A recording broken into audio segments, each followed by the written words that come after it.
Okay, can you hear me? Perfect. This is a really big debate topic. Luckily, we have 5 extra minutes because this debate was created before it became a tournament debate. So we have 20 minutes each, and we're going to need it. I'm going to focus on uh, currently whether people should choose to utilize the public school system or the free market, the private alternatives to the public school system available today. I'm not really going to be talking about what society should do, whether they should keep the public school system or abolish it or anything like that. I'm just talking about what parents should do today, picking between one or the other. I have some evidence related to the other side of it. If we end up there, we might. You never know with QallOut, but I really want to focus on what parents should pick today. And by public education, of course, I mean the current system of K-12 schools overseen by the Department of Education. And I will be arguing that the market is a better alternative for children, their parents, and everyone involved. Steve Jobs, who founded Apple Computer and made the iPod and all those things, he once said that when a customer goes away and a monopoly gets control, which is what happened in our country, quote, is that the service level almost always goes down. I remember a bumper sticker when the telephone company was all one. I remember seeing a bumper sticker with a Bell logo on it, and it said, "We don't care. We don't have to." And that's what a monopoly is. That's what IBM was in their day. And that certainly is what the public school system is. They don't have to care.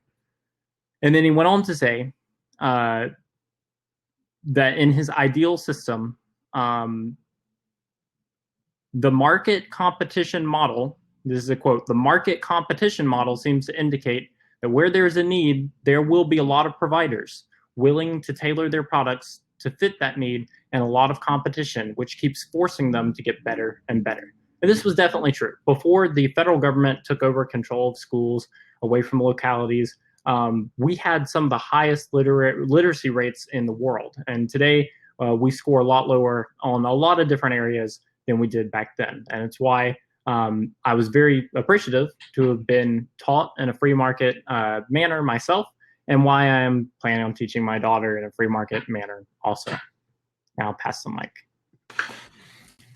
Okay, you're taking an interesting tactic, and I'll try to stick with it as I can. But I do want to make some points starting out. Okay, the free market in all its forms is concerned with only one thing, and that is enticing people to buy your product. Okay, this is fine for industries like manufacturing or sales, such as those run by the person you extensively quoted, like Steve Jobs, but they have no place in institutions like education. Okay, free market competition in education will result in the same type of separation that it has in those markets that you've talked about, or the electronics markets. You're going to have some high-end, high-quality, and expensive options. You're also going to have some low-end, cheap options. And then you're going to have, in the free market education, you're going to have a large number of people simply not having the option. So not being able to afford to go to school. We can't, I mean, that seems completely absurd to me that we're going to price people out of an education.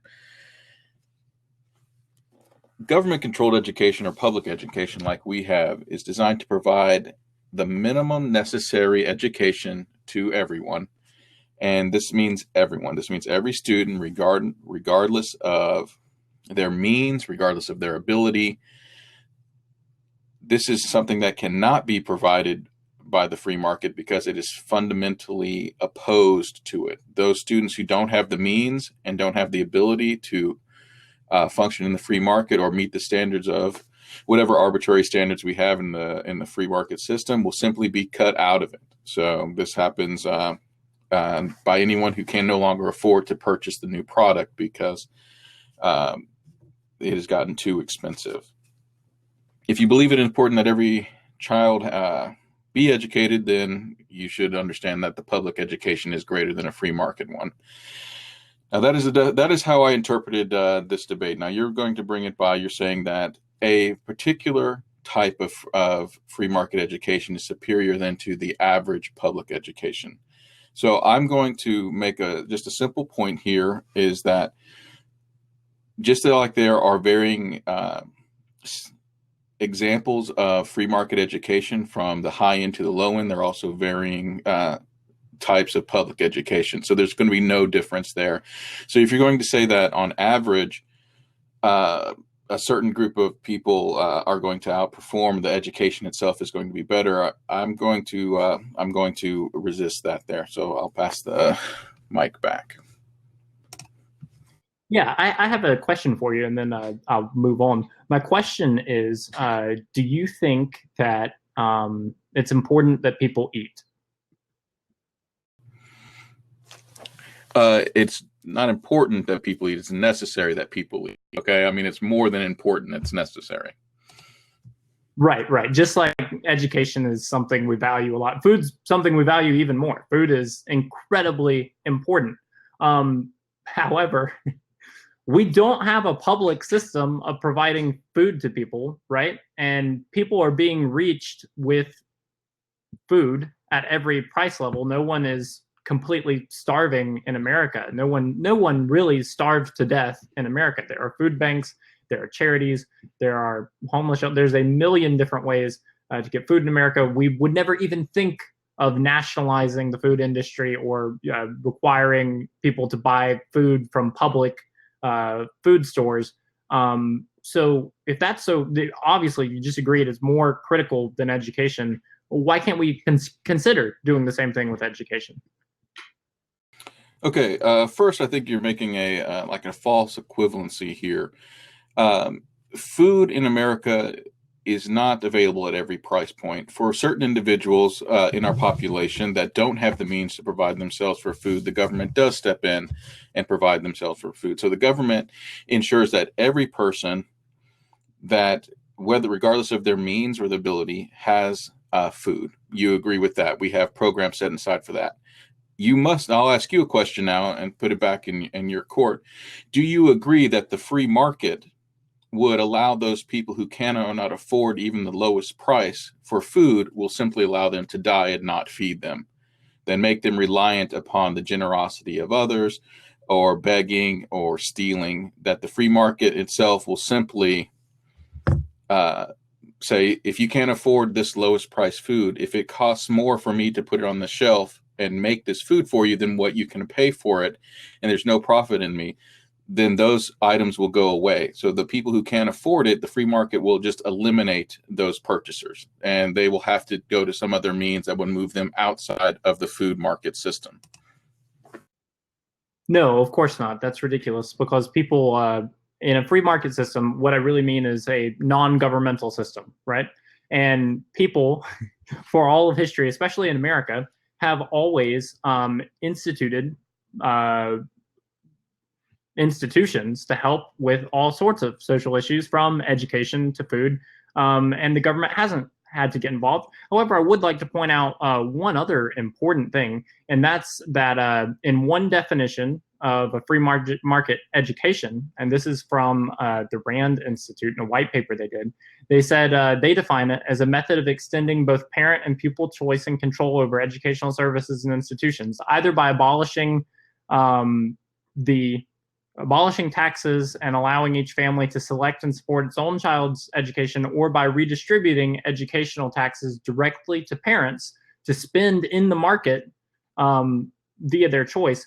Using that definition, that's the same thing as what you're talking about with food stamps, because of course the government doesn't spend people's food stamps. The government doesn't give people boxes of food and say, this is the food you're allotted, like they do with education. They say, this is the education you're going to get. It sucks to be you. They let people spend it how they want. They let people use the market. They let people decide how to spend it, compare, price shop, and decide for them whether, they think it's more important that they want to eat beef or cheese or carbohydrates or whatever in their diet that week. And I think that would be vastly superior to the system we currently have. And a lot of other people agree. In a video I referenced that Reason Magazine put out, they talked about how a libertarian businessman in North Carolina decided to open his own school for around $9 million when the public school in the town had cost around $70 million.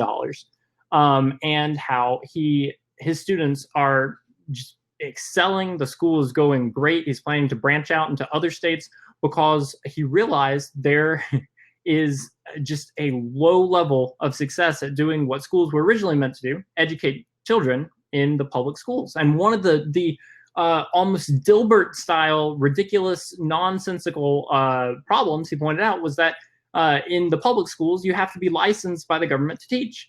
It doesn't matter if you're a PhD or a master's. You can't do something as simple as teaching other human beings, children, who are programmed biologically to want to suck up as much information as possible and learn, unless you're licensed by the government to teach.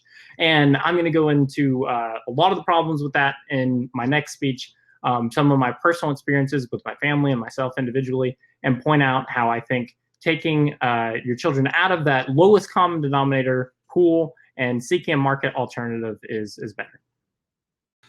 All right, you mentioned your paper that you posted about from the RAND study, saying that the free market gives more control to the parents and to the students. I think we should both be clear and honest with ourselves that students don't have the control in their education, especially when they're young students, and so that's going to give more control completely to the parents. Now, in the other paper that you wrote that gave some numbers, 85% of all free market schools right now are religious studies schools. Okay, so you take children who you take the tax money that goes to public education, you break that up and you give it to individuals. So that means that you no longer have the money for public schools. So then those public school students must move on to the free market education. So now you have 85% of the money that's available, taxable money, being funneled into religious institutions who teach their version of the truth, not the scientific version of the truth, not the rational version of the truth, their particular reason. And most of the time those things coexist, or they're the same thing. But when you're talking about that the parents are having the choice, that they're able to funnel money from the government into the private religious organizations. So we have to admit that if we're going to go to a system here, we're going to be giving more money, and with money comes power, to religious institutions, and that is never going to be in the best interest of the child, nor in the best interest of education, because when it comes to getting more money, that's what businesses are about. Churches are businesses. Private schools are businesses. So when the free market is about making businesses more money, so when it becomes a focus of having more money, then you're going to have a challenge of advertising wins out over quality. So if you say, come to me, we're part of the big mega church. If you come to us, we're going to go to the church related colleges, you're going to be able to get in, you're going to have some business. So even if their quality is lower, thousands of people are going to funnel their kids into their schools. So then you're going to have the same problem with public schools that you had in free market education that you have overcrowding. You're going to have a poor education, but at least they have the prestigious name of whatever their organization that's going in. The children suffer. So in every instance of the free market education, if it's implemented, the children will suffer, because the focus is always going to be not the children. It's going to be making money for the business. Free market schools are businesses, and businesses make money. Well, first, I'd like to point out that there's plenty of non-religious options here in Virginia. There's a whole state organization of agnostic and atheist homeschoolers. There are charter schools. There's just a lot of options. But I'd like to point out that religious private schools are not businesses. Most of them are actually nonprofits. So that's just something that's completely baloney. We should throw that out. But you also said that religious schools are antithetical to education, that education quality would suffer. However, in the 1700s and the 1800s, when our literacy rate in this country was close to 99%, 99% of schools were either church schools directly, like Princeton and Harvard and Yale were, or they or they were town schools that still touched on religious subjects. It's absolutely ridiculous to say that that would harm education quality. But again, if the money is going to the parents, then that gives the parents and the children freedom to do what is best for the children and the parents. I had a good friend named Lauren who went to public school as a kindergartner, first grader, second grader. She had a medical problem. She had a injury during birth that had left her partially mentally handicapped. And every day when she was in school, her teacher would just put a frowny face sticker on her assignments, reminding her that she couldn't keep up with the other students in her class and that she was never going to fit in to the cookie cutter approach of that public school. And it was only after her mom took her out, after years of tears, years of suffering, took her out and decided to teach her herself, that she thrived. She graduated high school, and she's a very happy individual right now. I remember myself, I was briefly in actually preschool, and I would get in trouble for writing my name in all sorts of different sizes and colors and directions and shapes instead of just doing it evenly in lines for some arbitrary reason. When children that age should just be allowed to explore the world around them and learn through life and learn to be creative, which is what I do now. I'm a video producer. And that was much more important than writing my name the exact same size in lines. And that's because, as John Taylor Gatto, who was New York City and New York State Public Teacher of the Year in 1991, who wrote a book called The Underground History of American Education, points out, our modern public education system was built for compliance to the state and for creating good workers in an industrial society who would work well on assembly lines. It's no longer meant to be good for critical thinking, and a market approach will be better. Okay, if we're going to talk some anecdotal evidence, I have my own anecdotal story here. When you're talking about specific instances where individuals were not performing and their parents had the means and the ability and the education and the connections to pull them out of public school and put them into an environment where they can excel with their particular ranks. And, that's great. People who have those means, let's do that. But those options aren't available for everyone.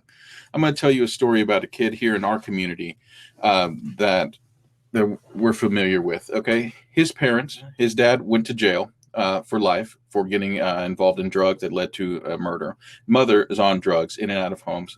Kid went homeless. When they finally got back into the homes, the kid was falling asleep at night because he was staying up with his mother to make sure that the rats wouldn't get him at night because they were living in a very small place. But no matter how run down and poor and without means and what their struggle was struggling to, they had access to education, the same education that everyone had. When they got to school that day, they weren't treated differently. They were taught the basics. They'll be able to survive. So those students would not function in a free market economy. When a child who cannot earn cannot pay to have their own education, a mother or a father who cannot earn cannot pay to go to a free market education. The government must step in and provide those educations, and they don't give them the lowest quality of education. Even if that mother could scrape by a little bit of money to pay to send them to a free market education, the quality of education that she would be able to buy would be low because she would have a small means to get there. With a public school education, she can have zero means, zero ability. They will come and get the kid and bring them in and give that kid everything that they need. They have the resources because the state has more resources than any privately funded education. They will be able to help that child because the child comes first in a public school education and free market education. The school itself comes first, or the organization that it's linked to, in most cases, church. When you talk about there being alternatives to public school, again, your own information that you put said that 85% are religious institutions. So to say that there's a lot of options, well, for every 100 options, there's 15, and they're going to be smaller schools. And so the religious institutions are going to be the majority. They're going to be the most expensive, and they're going to have obligations that come along with them. So public school, eliminate that. They'll give them the best opportunity for their means, and that same opportunity they'll give to anyone of whatever their means. So we do not leave these children to suffer just because they can't afford to meet the demands of the free market. Yeah, I wanted to point out a few things first and then jump into some new points.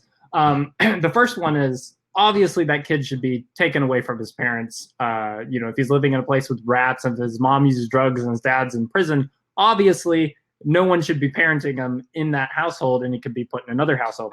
But beside that fact, Steve Jobs, the definition I gave earlier, all my sources, you can still have, schools, public schools in the system. They would just have to compete on the market for the students by offering something unique, something that would appeal to the students, like special education opportunities, sports, different things, which currently they're not doing a good job at being all things to all people. They're just failing at it. And so, of course, they would be able to compete. And as Steve Jobs said, some of them might go out of business, but they would still be there, scaled to the number of students who still decided to go to them. The only difference is today, parents don't have that choice. There is no market competition, and the lowest common denominator wins. John Holt, who is a famous #1 New York Times bestselling author and a teacher at Harvard, was a teacher at Harvard's Graduate School of Education before he died like 20 years ago.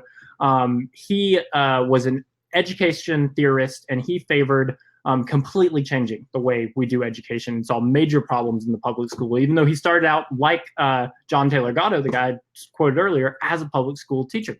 He said that in his ideal school, it should be, quote, a great smorgasbord of intellectual, artistic, creative, and athletic activities from which each child could take whatever he wanted and as much as he wanted or as little. And he says that the public school is absolutely failing at doing that now. And in his ideal world, he started his own school, and it was a school built around the child and the speed that the child worked at. It was barely even a school at all. It was just learning through life.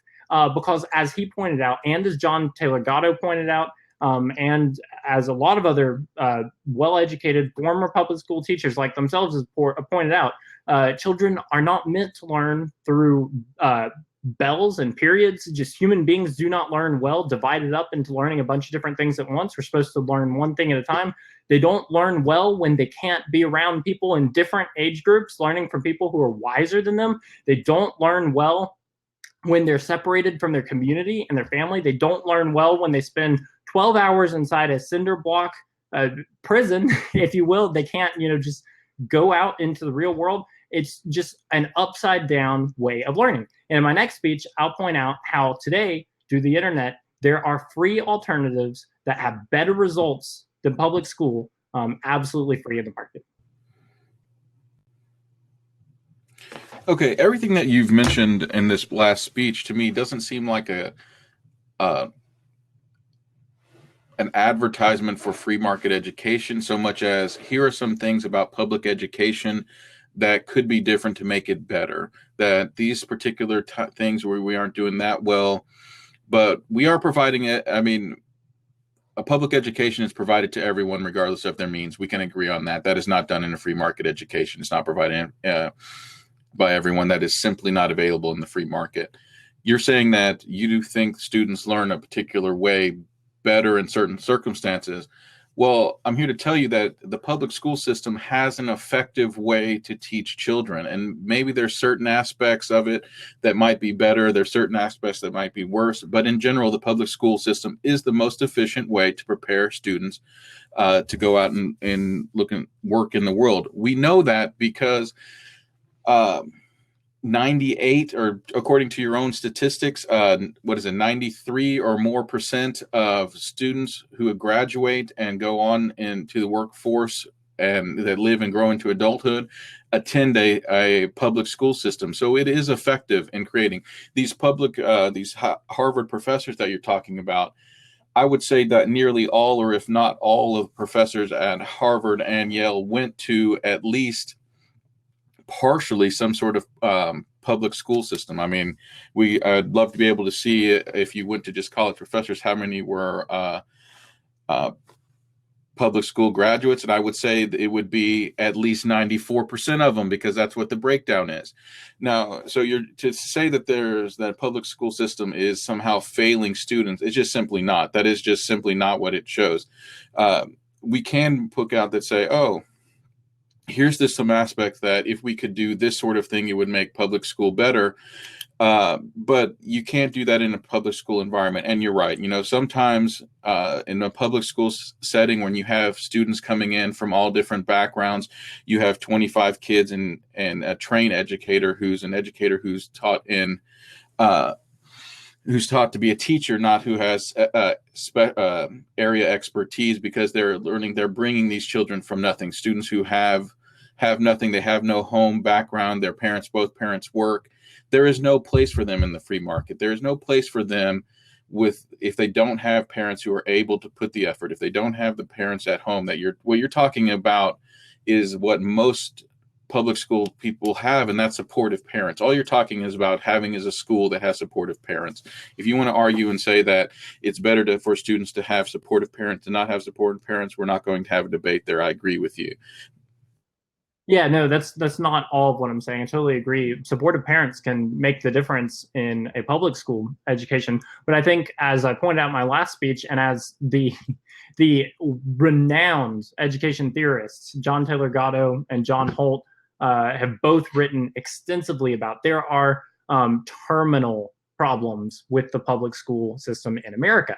And you mentioned, 90% of professors probably, again, not evidence, but probably went to public school. That might be true because it's the current system, but we shouldn't just accept what the status quo is as great because it's the status quo, right? And one objective indicator that we can look at is our world rankings. It's known, everybody knows, America has fallen in world rankings in math and reading, in all sorts of different areas, and that we used to have a 99% literacy rate, that we used to, do all sorts of things that we're just unable to do today.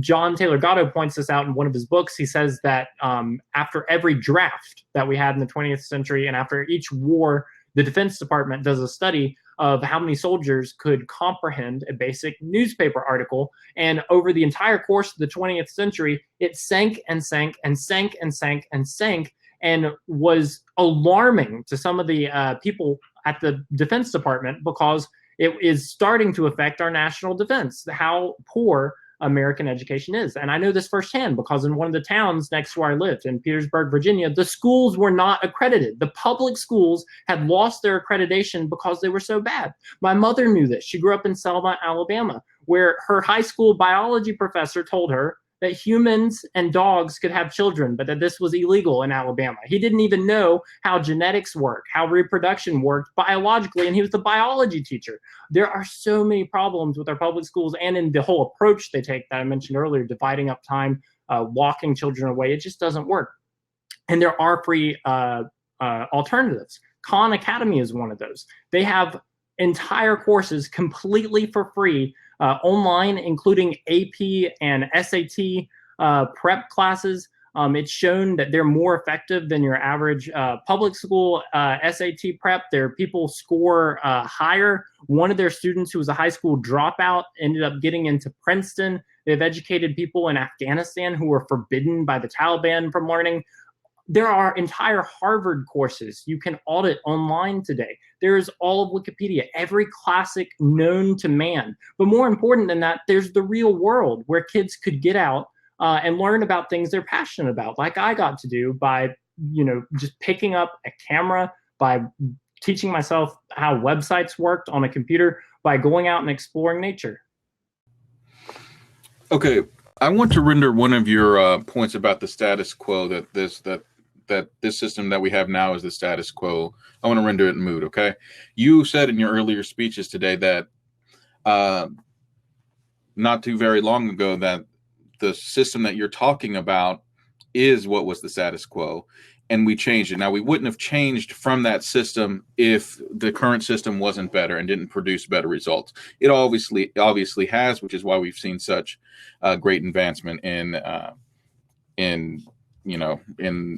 in technology and in every aspect of our culture. I mean, we've seen huge advancements. Obviously, our kids learn more, they learn faster, they learn better.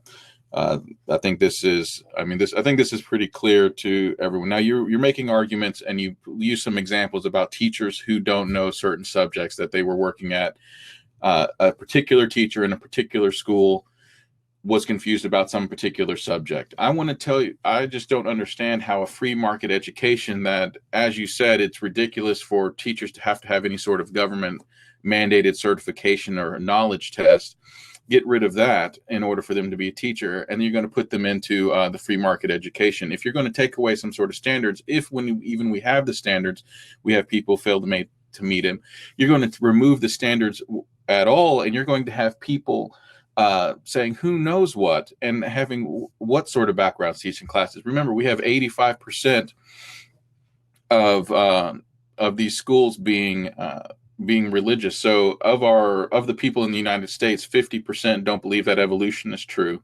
I am assuming, and then you can correct me if I'm wrong, I'm assuming that in religious communities, this percentage of not believing that evolution is true is higher. And so now if you have 85% of these free market educations being taught that evolution is not true, then okay, we're going to have some sort of we're going to come out even less prepared than we are now when we have standards and we have teachers have to meet certain rhetorics and teach or certain levels. When we have students that have to pass standardized tests, when we take away standardized testing, when we take away all these things that happen because we have a public system, we're going to have no measurement whatsoever into gauging how well the education is doing. And we know that our education is doing well because we have, I mean, you say we're going backwards. I think that is false.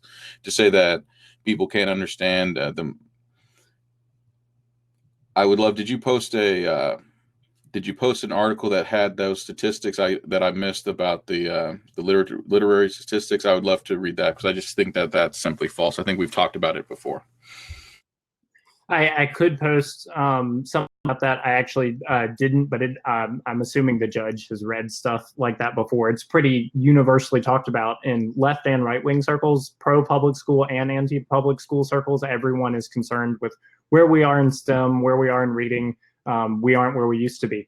Now, it's interesting that you said we wouldn't have changed from what we were unless it wasn't working. That's just not true. Actually, it wasn't until the mid 20th century that things started to change, and the statistics show that things have gotten considerably worse. My great-grandfather remembers when the first federal involvement of education was offering to pay for students lunch money, milk money. It was a federal program for milk money. And he said, this is the beginning of the end. They're going to take over education. And they did. It was pretty funny. But things used to be a lot better, and they used to be a lot better even for the poor. Not only did we have 99% literacy, but the poor were taken care of as well. For example, in 1817 Boston, there was a school built for the poor of Boston called the McKim School in Baltimore, and it was regarded as one of Baltimore's architectural treasures. An astonishing 96% of the town's children were attending school, and the 4% who did not had charity schools to attend if their parents wanted them to. And additionally, that's the stat I was looking for. 96%. That's according to Blumenfield in his book, Is Public Education Necessary? It was like that all across America. Parents in towns chose teachers with their own resources. The teachers were responsible to the parents. They taught them what they needed to know. And we were dominating in education in so many different ways. This is when Harvard and Yale and Princeton were being founded. This is when our founders were writing the founding documents. This is when 99% of Americans were literate. And your point about evolution is just hilarious.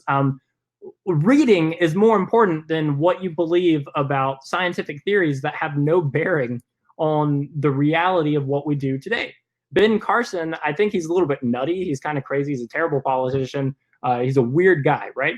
And he has some weird beliefs. He doesn't believe in evolution, but he's still a pretty good brain surgeon. Everyone admits that he's a good brain surgeon. It's not that relevant as reading is. And reading affects things like our national security. And as I mentioned earlier, as John Taylor Gatto, former public school teacher, 30 years, best public school teacher in the state of New York, as he said, the Defense Department is concerned about that type of stuff. What we need in our education system is competition. We can continue to use the public schools, but they'll be scaled to the children who choose to use them when given market alternatives.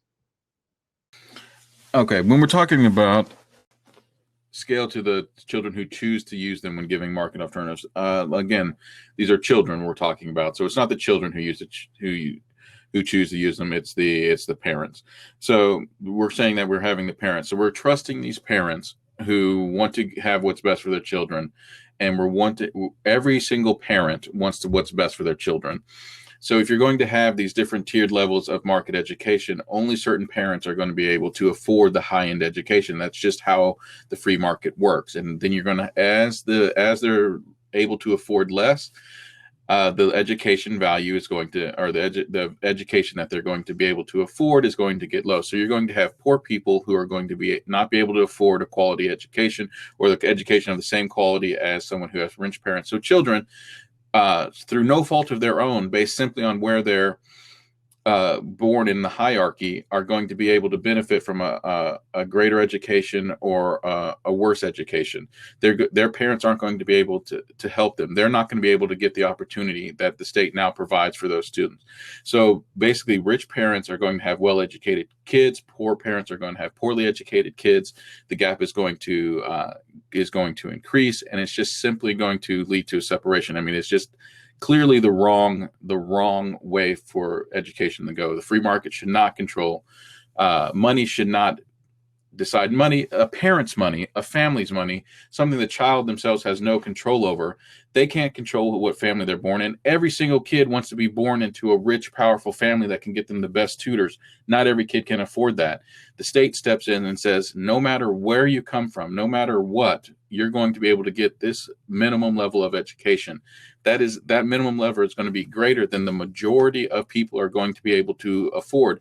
As of right now, the majority of people who can afford it, put their kids, if they want to put their kids into private school, they can. The majority of people can afford it, so they go to public school. Your own, we'll bring up your own documents that you put on there, said it's the average tuition for a free market education currently is $7,000 a year for elementary school, and $10,000 to $13,000 a year for middle school and high school. So think about the number of people who cannot afford to put a single child into a free market education that's distanced at $10,000. If they've got two kids, that's $20,000. If we have a family here that has 5 or 6 kids, you're talking about $50,000 or $60,000 to put all their kids into these schools. That is just irrational to think that they're going to be able to afford that. No matter what, if they can afford it or not, they can still send their kids to public school. The public education they get is going to be far superior than they would get otherwise. So you talked about, this gold level education that only some people will be able to afford. That's what we have today. You can take your kids out of public school and put them in one of the most elite academies possible if you have the money to. However, if we follow the definition of free market education that the Rand white paper used, and we just say, give those parents back money in vouchers or cash or whatever that they put into education, and let them choose in the market schools competing for their child, then those parents now have far more choice than they were afforded in the current system, where only the rich people can afford to get out. And I've already shown multiple public school teachers, experts say they need to get out. There are free alternatives. Harvard has free classes and courses. There's never been a better time to set out on your own in education. And even back in the 1700s, 99% literacy, the poor were cared for. It's a much better alternative. Currently, we don't give students and parents that choice. All right. So this in closing here, I just want to remind the judge and whoever's watching of the cons of the free market. First of all, you're going to get advertising and name dropping over quality of education when it comes to schools. You're going to get no large scale implementation. You may have one school that's got a phenomenal idea, and they're going to be able to implement it in their schools. That tactic does not go out to the rest of the students. So everyone else is better off. We're in a public school setting. and the government owned, that tactic would be disseminated across, and it would be better for everyone. Free market education are going to have no standards, where at least public education has at least a minimum set of standards. Poor and low performing students in a free market system are just going to be rejected or ignored, or guess what, sent right back to public school, so that because public school will take everybody. The pros of a public education is you're going to have that accountability. You can implement things as needed. There's going to be a standard for education, and schools have resources because they're run by the state, and the state has